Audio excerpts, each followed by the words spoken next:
Hello student, welcome to YouTube study. आज की इस वीडियो में बात करेंगे यूपी बोर्ड क्लास 12 फिजिक्स। देखिए, फिजिक्स में से टोटल आज की इस वीडियो में 15 मोस्ट एमसीक्यू क्वेश्चन बताने वाले, यानी कि बोर्ड एग्जाम 2022 में आने का काफी चांस है। आज की इस वीडियो में देख लीजिए, यहाँ पे 15 मोस्ट इंपॉर्टेंट बहुविकल्पी क्वेश्चन बताने वाले हैं जो कि बोर्ड एग्जाम 2022 में आने का काफी चांस है। ये वीडियो काफी इंपॉर्टेंट है, इस वीडियो को पूरे एंड तक देखते रहिए और इसका पीडीएफ भी लास्ट में मैं प्रोवाइड करूंगा, तो वीडियो को पूरा अंत तक देखते रहिए। सबसे पहले नंबर, इस वीडियो को लाइक कर देना। अगर आप इस चैनल पर नए तुरंत सब्सक्राइब करके बेल आइकन प्रेस कर लीजिए ताकि कोई भी वीडियो मिस ना हो और डेली आप इस वीडियो चैनल पर वीडियोस देख सकें। तो सबसे पहले आप देख सकते हैं कक्षा 12वीं भौतिक विज्ञान मतलब 2022 के बच्चों के लिए यहाँ पर, और ये जो क्वेश्चन आप देख रहे हैं 2020 में मतलब कि सभी क्वेश्चन पूछे जा चुके हैं और 2021 में प्रमोट हुए थे बच्चे, लेकिन 2022 में इस क्वेश्चन का आना तय है। तो इस वीडियो को पूरा देख लीजिएगा, इसमें काफी इंपॉर्टेंट देख सकते हैं। यहाँ पर क्वेश्चन नंबर फर्स्ट से स्टार्ट करेंगे। क्या है कि विद्युत फ्लक्स का मात्रक क्या होता है, और ये क्वेश्चन बोर्ड एग्जाम 2020 में पूछा जा चुका है, तो काफी इंपॉर्टेंट है, समझ सकते हैं। फर्स्ट नंबर वेबर और सेकंड नंबर लिखा है वोल्ट प्रति मीटर और third number volt into metre और फोर्थ नंबर न्यूटन प्रति कूलाम। तो इसका राइट आंसर अगर आपको याद है तो कमेंट बॉक्स में बता सकते हैं। तो देखिए, विद्युत फ्लक्स का जो मात्रक होता है वोल्ट इंटू मीटर, यानी कि सी नंबर ऑप्शन इसका सही हो जाएगा। सी नंबर इस प्रश्न का आंसर सही हो जाएगा, यानी कि वोल्ट इंटू मीटर होता है। इसके बाद आप देख सकते हैं नेक्स्ट क्वेश्चन, इसमें क्या लिखा गया है सेकंड नंबर कि एक ही वेग से, देखिए एक ही वेग से गतिमान निम्नलिखित में से कण की देवप्रगली तरंग दैर्घ्य अधिकतम होती है। इस सेकंड पार्ट जो आपका फिजिक्स है उसी में से इस क्वेश्चन को लिया गया है। एक ही वेग से गतिमान निम्नलिखित में से मतलब किस कण के देवप्रगली तरंग दैर्घ्य सबसे अधिक होती है, तो इलेक्ट्रॉन की, प्रोटॉन की, न्यूट्रॉन की, अल्फा कण की। तो राइट आंसर हो जाएगा, देखिए एक ही वेग से जब गतिमान रहेगा तो उसमें जो उस कण का वेग जो होगा देवप्रगली तरंग दैर्घ्य सबसे अधिक होगा, तो वो इलेक्ट्रॉन का होगा, यानी इलेक्ट्रॉन जो ऑप्शन देख रहा है फर्स्ट नंबर ये सही हो जाएगा। अब नेक्स्ट क्वेश्चन की तरफ चलते हैं। काफी इंपॉर्टेंट इस वीडियो में एमसीक्यू क्वेश्चन करा रहे हैं इसमें, तो ध्यान से देखते चलना है और वीडियो को लाइक नहीं किया तो कर दीजिएगा। चलिए थर्ड नंबर क्वेश्चन, इसमें लिखा है कि प्रकाश विद्युत प्रभाव के प्रयोग में, ये भी सेकंड फिजिक्स का मतलब फिजिक्स का सेकंड पार्ट से एक क्वेश्चन उठाया गया है कि प्रकाश विद्युत प्रभाव के प्रयोग में आपतित प्रकाश की आवृत्ति जो है V तथा निरोधी विभव, देखिए निरोधी विभव जो है इसको V0 से डिनोट करते हैं, तो V0 के बीच खींचे गए वक्र की जो ढाल होती है उसका फॉर्मूला क्या होता है, H होता है या H बाई ई होता है या E बाई H होता है या V0 बाई V होता है। तो देखिए प्रकाश विद्युत जब प्रभाव होता है तो उसका प्रयोग कराया जाता है, तो आप प्रकाश का जो आपतित प्रकाश है तो यानी कि आवृत्ति जो है V और निरोधी विभव जो है V0, इसके बीच जो वक्र ढाल होता है वो H बाई ई के मतलब के रूप में होता है। H जो हमारा प्लांक नियतांक और E इलेक्ट्रॉन, ठीक है, H बाई ई के रूप में होता है। इसको अच्छे से तैयार कर लीजिएगा। इसके बाद नेक्स्ट क्वेश्चन देखते हैं यहाँ पर 4 नंबर। यहाँ पे एक न्यूमेरिकल टाइप क्वेश्चन दिया गया है, कह रहा है कि एक प्रत्यावर्ती परिपथ में R मतलब कि ये प्रतिरोध है, R प्रतिरोध इसका मान कितना है तो 100 ओम है, और XL यहाँ पर दिया गया है, XL का मतलब प्रेरकीय प्रेरकत्व, तो इसका मान कितना है तो 200 ओम है, और यहाँ पर XC का मतलब है धारिता प्रतिरोध, इसका कितना मान दिया है तो 200 ओम है। कह रहा है कि श्रेणी क्रम में जोड़े हैं, यानी कि ये जो है XL और XC ये तीनों किस क्रम में है तो श्रेणी क्रम में है। तो कह रहा है कि आरोपित वोल्टता यानी कि V का मान बताइए तथा प्रवाहित धारा में कलांतर यानी कि फाई का मान। तो यहाँ पर आरोपित वोल्टता यानी V बता देना इसमें, और प्रवाहित धारा यानी कि फाई, कलांतर का मतलब होता है फाई, इसमें फाई का मान हमें फाइंड आउट करना। चलिए इसको पहले मैं यहाँ पर फिगर के माध्यम से समझा देता हूँ। यहाँ पर समझ लीजिए पहले, ये इसका हो गया R प्रतिरोध, इसका मान कितना दिया इसमें तो यहाँ पे 100 दिया, इसका मान कितना है तो 100 ओम है। और यहाँ पर देखिए L जो है, इसमें L यहाँ पर L है ना, तो XL से दर्शाएंगे, इसका मान कितना है तो 200 ओम दिया, इसमें 200 ओम। और यहाँ पर जो है इसका XL मतलब XC ये धारिता प्रतिरोध, इसका मान कितना है तो ये भी 200 ओम दिया है, तो 200 ओम हो गया, ठीक है। और यहाँ पे इसका मतलब वोल्ट दिया है, मतलब विभवांतर इतना, तो विभवांतर कह रहा है इसमें आरोपित वोल्टता ज्ञात करना यानी V का मान ज्ञात करना इसमें, और इसके बीच प्रवाहित धारा में कलांतर यानी कि फाई के मान। इसके लिए एक फार्मूला होता है, तो मैं बताता हूँ यहाँ पे फार्मूला, और इसके अकॉर्डिंग इस क्वेश्चन को सॉल्व करते हैं। तो यहाँ पर देखिए इसका फार्मूला होता है theta equal to tan theta, sorry यहाँ पर tan फाई इक्वल टू, यहाँ पर देखिए tan फाई इक्वल टू क्या होता है यहाँ पर एक्स एल माइनस एक्स सी और बटे में होता है आर, ठीक है। तो यहाँ पर मान पूरा का पूरा दिया है, तो tan फाई, यहाँ पर tan फाई कलांतर निकाल रहे हैं यहाँ पे, तो tan phi equal to X, X L का मान 200 ओम दिया है और माइनस यहाँ पे एक्स सी का मान भी 200 ओम दिया है, तो इसको भी 200 लिख लीजिएगा। आर का मान कितना दिया है, तो 100 दिया है, तो इसको 100 नीचे लिखेंगे और tan फाई लिखेंगे यहाँ पर, tan फाई इक्वल टू 100, 200 में से 200 कटेगा तो 0 बटे में 100 करेंगे तो ये इसका मान भी कितना आएगा, 0। यानी कि tan फाई का मान कितना आ गया, तो 0। आप देखिए ऑप्शन में कौन आ रहा है, तो फर्स्ट नंबर ऑप्शन इसका सही हो जाएगा। इसी तरीके से इस क्वेश्चन का आंसर निकालेंगे। अब चलते हैं नेक्स्ट क्वेश्चन की तरफ। क्या लिखा है कि एक प्रकाश किरण पुंज वायु से जल में प्रवेश करता है। देखिए प्रकाश का किरण पुंज है और वायु से कहां पर आ रहा है, जल में आ रहा है। कह रहा है कि निम्नलिखित में से कौन सा अपरिवर्तित रहेगा, बताइए कि कौन सा ऐसा चीज है जिसमें अपरिवर्तित रहेगा। वेग उसका अपरिवर्तित रहेगा कि आयाम की तरंग दैर्ध्य की आवृत्ति। तो ध्यान से देखिएगा, कभी भी अगर प्रकाश का किरण पुंज जल से अगर किसी भी माध्यम से मतलब कि वायु से जल में प्रवेश कर रही है तो उसका जो आवृत्ति होता है, आवृत्ति का मतलब उसका क्या होता है, डेंस, यानी कि डी नंबर यहाँ पे दिख रहा है ऑप्शन, ये हो जाएगा इसका राइट आंसर। आवृत्ति कभी भी चेंज नहीं होता है, सेम वही रहता है, अपरिवर्तित रहता है। इसके बाद हम चलते हैं 6 नंबर क्वेश्चन। काफी इंपॉर्टेंट क्वेश्चन इस वीडियो के अंदर रखे गए हैं, तो देखते रहिए लास्ट तक। यहाँ पर क्या बताया जा रहा है कि पीएन संधि डायोड, पीएन संधि डायोड के अवक्षय परत पर होता है। और ये भी क्वेश्चन जो आप देख रहे हैं ना, ये भी क्वेश्चन आप सेकंड फिजिक्स से ही उठाया गया है।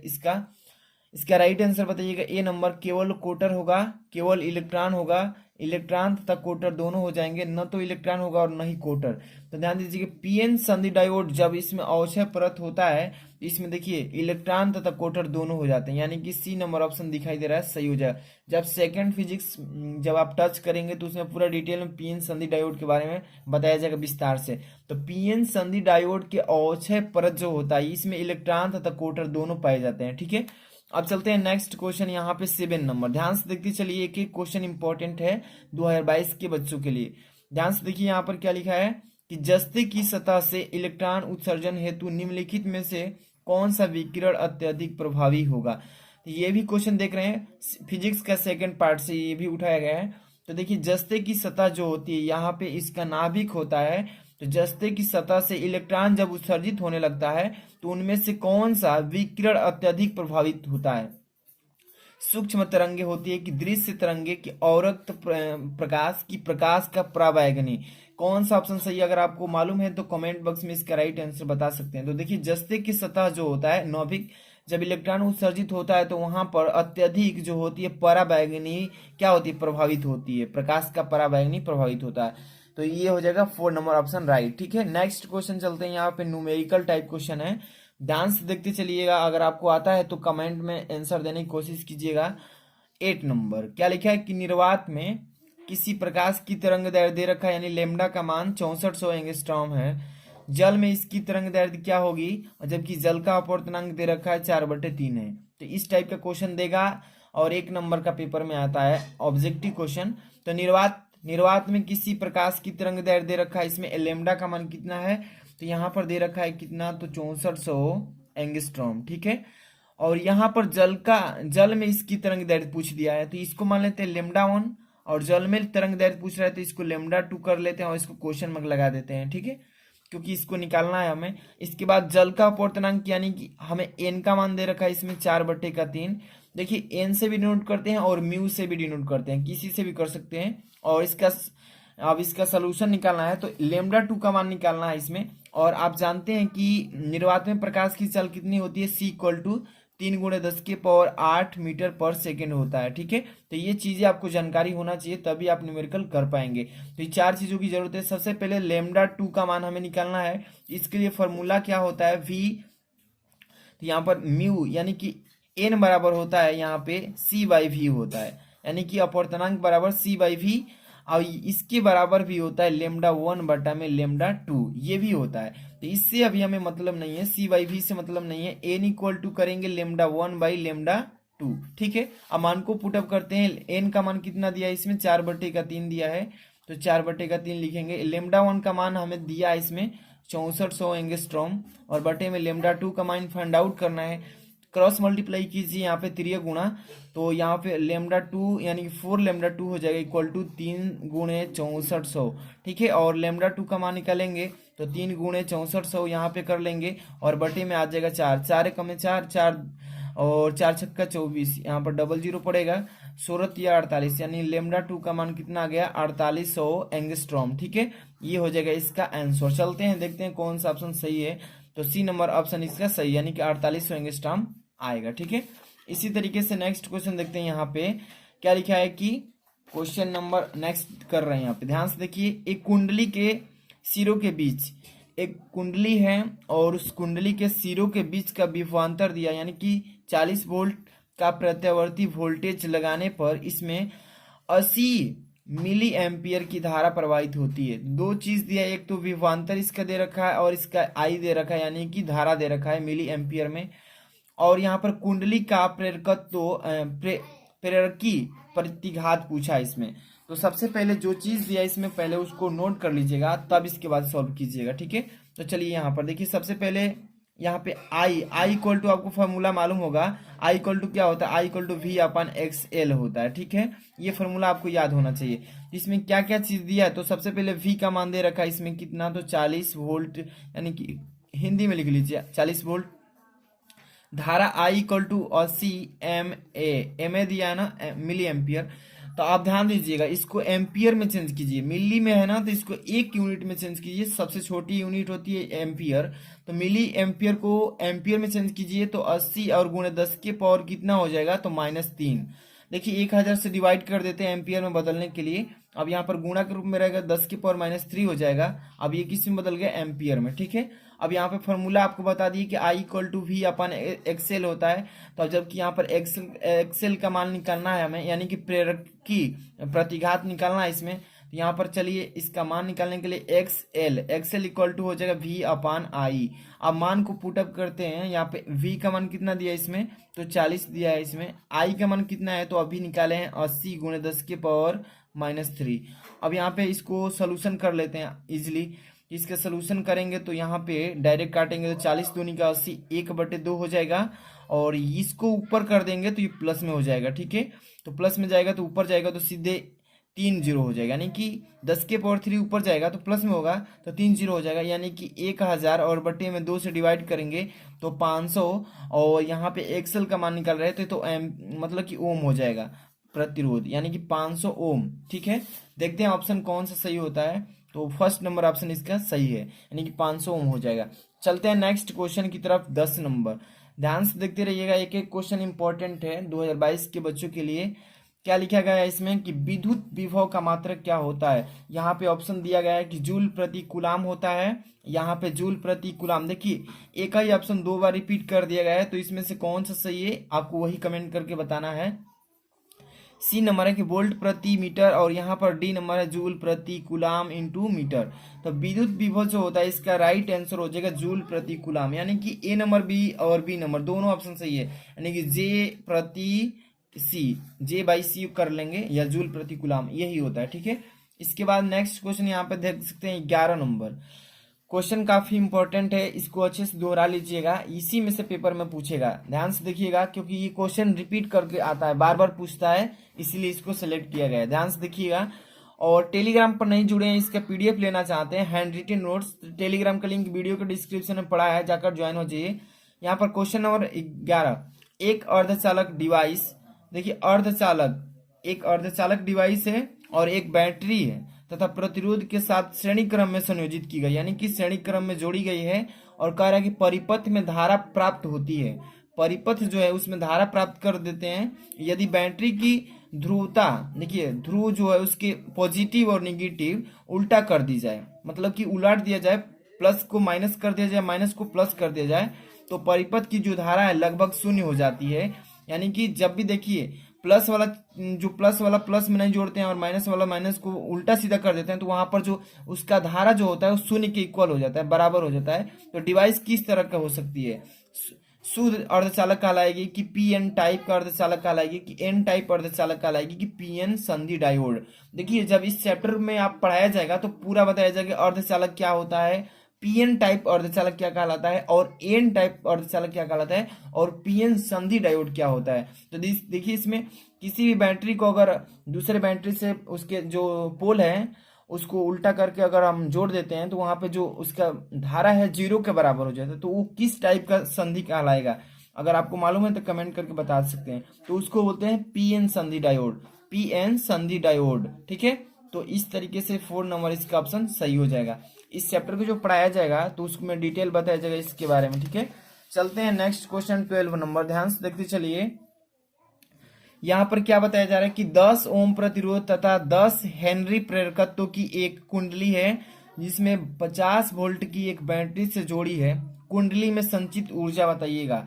ध्यान से देखिए, पहले मैंने बताया है कि कौन कौन से न्यूमेरिकल में क्या क्या चीज दिया है उसको पहले नोट कीजिए, और क्या क्या निकालना है फाइंड आउट करना उसको भी नोट कीजिए, और फॉर्मूला के अकॉर्डिंग उसको सॉल्व कीजिए। ठीक है, 10 ओम प्रतिरोध यानी आर का मान दे रखा है, 10 हेनरी प्रेरकत्व यानी कि एल का मान दे रखा है इसमें 10 हेनरी, और 50 वोल्ट यानी विभवांतर दे रखा है इसमें। संचित ऊर्जा पूछा है ना, संचित ऊर्जा कह रहा है इसमें, तो इसका संचित ऊर्जा यानी कि यू का मान हमें फाइंड आउट करना है। चलिए ध्यान से देखते रहिए, अभी हम इसका सोल्यूशन बता देते हैं। आर का मान कितना है इसमें, आर का मान 10 ओम, एल का मान कितना है तो 10 हेनरी, और इसमें और भी दिया है, इसमें विभवांतर V का मान कितना दिया है इसमें तो 50 वोल्ट। ठीक है, ऐसे लिख लेना है, ध्यान रखना है जब V डालेंगे यहाँ पे तो वोल्ट डालेंगे, यहाँ जब यहाँ विभवांतर डालेंगे तो यहाँ पर वे V लिख सकते हैं, इसमें कोई डाउट नहीं।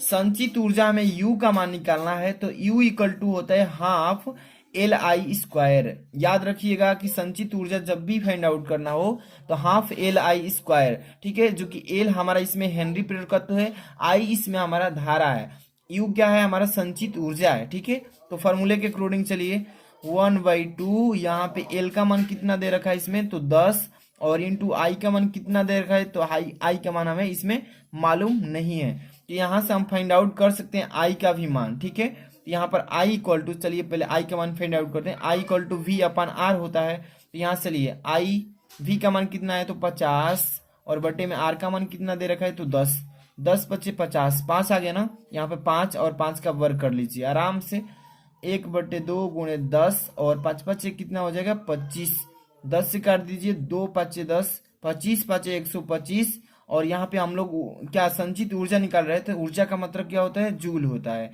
तो याद रखिएगा कितना आ गया 125 जूल। चलिए ऑप्शन देखते हैं कौन सा ऑप्शन सही है, ए नंबर ऑप्शन 125 जूल। ठीक है, कोई भी डाउट हो कहीं भी समझ नहीं आता है कमेंट कीजिए, उसका रिप्लाई हम देंगे, और व्हाट्सएप ग्रुप का लिंक दे दिया हूँ डिस्क्रिप्शन में, अगर कहीं भी डाउट होता है तो व्हाट्सएप पे कमेंट कर सकते हैं, वहां पे रिप्लाई मिलेगा। चाहिए ज्वाइन हो जाइए। अब देखते हैं 13 नंबर क्वेश्चन।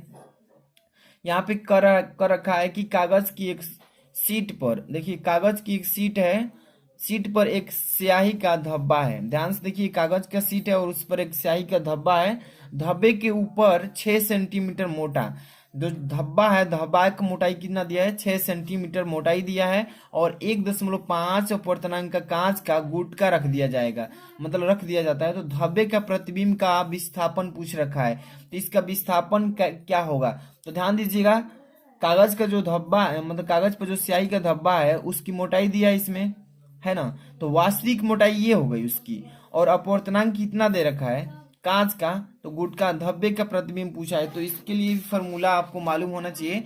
अपवर्तनांक एन इक्वल टू होता है वास्तविक मोटाई, वास्तविक मोटाई। ठीक है, वास्तविक मोटाई, और बटे में होता है आभासी मोटाई। ये चीजें आपको मालूम होना चाहिए पहले, तभी आप अच्छे से न्यूमेरिकल को कर पाएंगे। एन का मान कितना इसमें दिया है तो 1.5। ठीक है, यहाँ पे एक चीज अभी आपको सपोज करना पड़ेगा। ठीक है, तो सपोज कर लेंगे, यहाँ पे मान लीजिए एन इक्वल टू एक्स बटा में क्या मान लेते हैं वाई, वास्तविक मोटाई मान लेते हैं एक्स और आभासी मोटाई मान लेते हैं वाई। तो यहाँ पर देखिए 3/2 लिख सकते हैं अपवर्तनांक को, यानी कि 1.5 का मतलब क्या हुआ 3/2 लिख सकते हैं।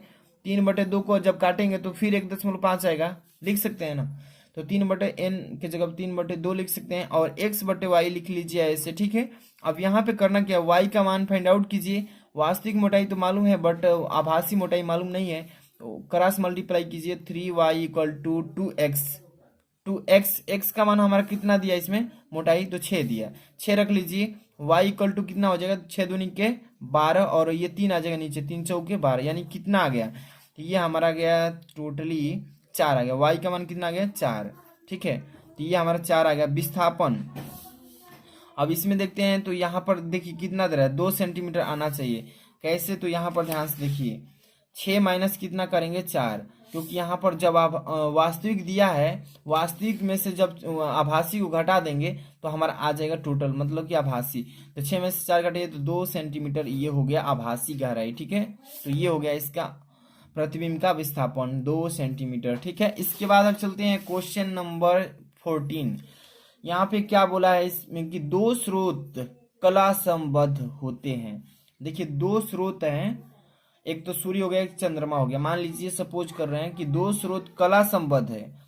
यदि वे तरंगे उत्पन्न करते हैं तो किस तरह के उत्पन्न करते हैं, एक समान तरंगे उत्पन्न, तरंग दैर्ध्य का, कि एक समान वेग की, कि एक समान आवृत्ति की, कि नियत कलांतर की। तो इसका राइट आंसर आप भी अगर मालूम है तो कमेंट बॉक्स में बता सकते हैं। चलिए इसका राइट आंसर बताइए।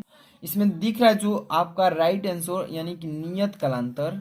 ये नियत कलांतर से दोनों क्या करेंगे, तरंगे उत्पन्न करेंगे, यानी कि इनका जो वेग होगा, स्रोत उत्पन्न करने का वेग तरंगे का, ये नियत कलांतर का होगा, ठीक है। इसके बाद लास्ट आज की इस वीडियो का क्वेश्चन नंबर 15, ध्यान से देखिएगा। एक इलेक्ट्रॉन तथा एक प्रोटॉन, एक इलेक्ट्रॉन है तथा एक प्रोटॉन है, दोनों को समान विभवांतर से त्वरित किया जाता है। दोनों में समान वोल्टेज दिया जाता है और उसको त्वरित किया जाता है। यदि उनके प्रारंभिक वेग शून्य हो तो इन कणों में इलेक्ट्रॉन की गतिज ऊर्जा अधिक हो जाएगी, कि प्रोटॉन का वेग अधिक होगा, कि इलेक्ट्रॉन का संवेग अधिक होगा, कि प्रोटॉन का संवेग अधिक होगा।